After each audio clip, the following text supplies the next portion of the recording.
Hello, welcome back to the Angelina Lerintzo Show. Our guests here, as you know, are Jessii Warhol and White Wolf Mumfus from the Flying Tigers, and we are back asking them a lot of questions about their amazing group in Second Life. Um, Jessii, I understood that you have a annual virtual um, World War II conference coming up. Certainly. Basically, the idea for that was, next month is, Victory in Europe Day, and it's also Memorial Day in the States. And I wanted to do something to draw attention to World War II related topics. And being a real life educator, I thought, why not sort of have a conference, that where people can go present on a variety of World War II topics in Second Life and in real life. So we've got quite a few people already sort of signed up. They're going to be speaking. It's going to be 3 days where people can, learn about various topics from World War II aviation to the Holocaust, all the way up to just general World War II subjects such as like fashion and that sort of thing. The Aviation Month. Could you tell us some more about that? That's actually this month. On last month, obviously having the expo, I wanted to sort of go back to our Sims aviation roots and actually do something for like the Second Life airport owners. There's so many airports in Second Life. I mean, like you mentioned earlier, the Blake Sea. There's mainland airports, there's private estate airports, and a lot of these people have some really, really awesome fields where people can go fly for free in the open. And I thought, why not sort of draw attention to this now? These people are being generous enough, to open up their sims and allow people to go and fly and learn flying and that sort of thing. So that takes place at the end of this month. Okay, I have a question from Angelina in text, and she said, "What do you think made the expo so successful? Like, how come? Like, what do you think is the reason? What is the love that the people have for the Flying Tigers?" I think it was a combination of things. It wasn't just the fact that we had content creators that were there showing off their creations. We also put on 5 different days of aviation and combat related events. I mean, we live streamed, our aviators doing things from stunts to flyovers to doing, rescue missions out in our Pacific sim. And I mean, a lot of people commented, and I couldn't believe that, with all the, Second Life things, you're fighting like lag and that sort of thing, that any of that was even possible. And I also think it was very successful because all the people that came and participated also feel like, great press coverage that we received, from our media outlets such as like Levity, who was very generous and coming to our sims and covering it and visiting and, sending out reporters and stuff. That helped spread the word about it and made it even more successful. Oh, and one last question that she's gonna type for me. Oh, Wolfie, I meant to ask you this. Who is your favorite general in the World War II?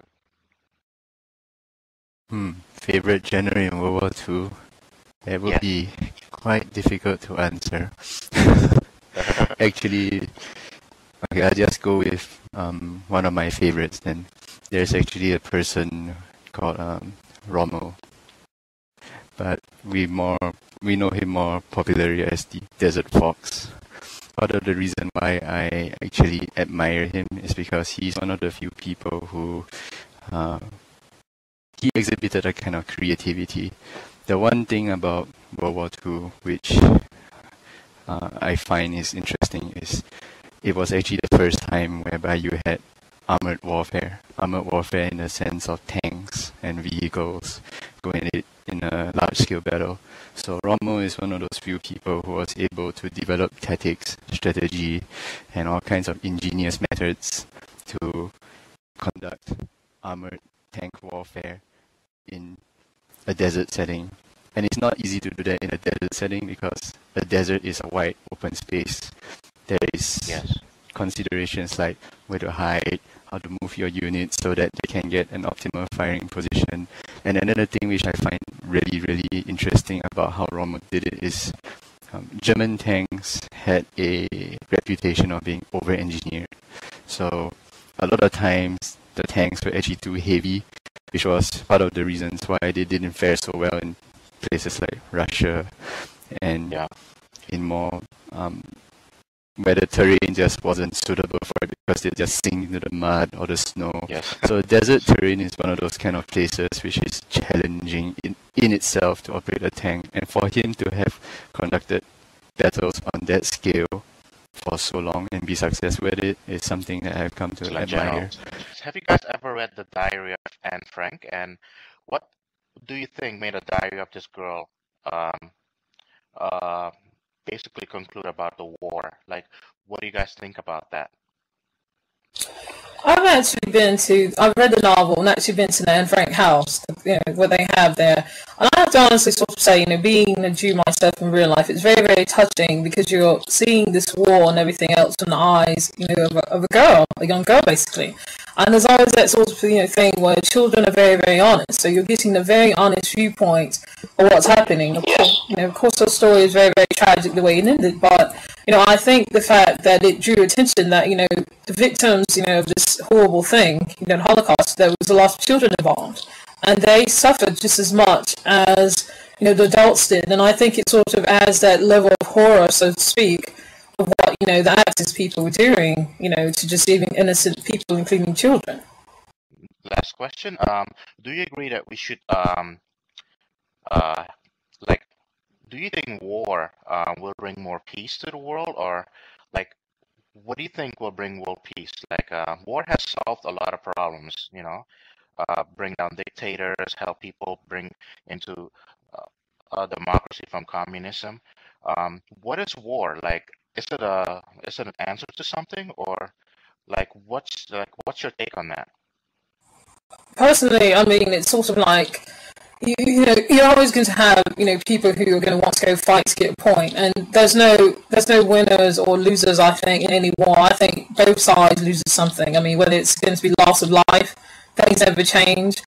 I'm sorry, things do change either for the better or worse. I mean, we can look at the wars that we've been hearing about the past 10 years. The war on terror. I mean, both sides have lost and won that war. I mean, there's no real easy way of looking at it. Life is going to be lost, but it's sort of like the quote that says, I might sort of have this sort of backwards or wrong, but sort of like, war is an unnecessary evil.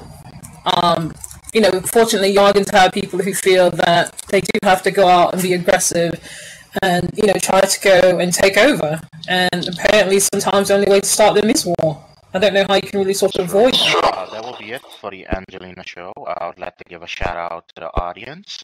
Thank you for being here, such as Philippa Tespian, thank you very much for being here. Flying Tiger CO, Guro Kuya, Giano, tell me if I'm telling your name right, and everybody else in the audience, thank you so much for coming.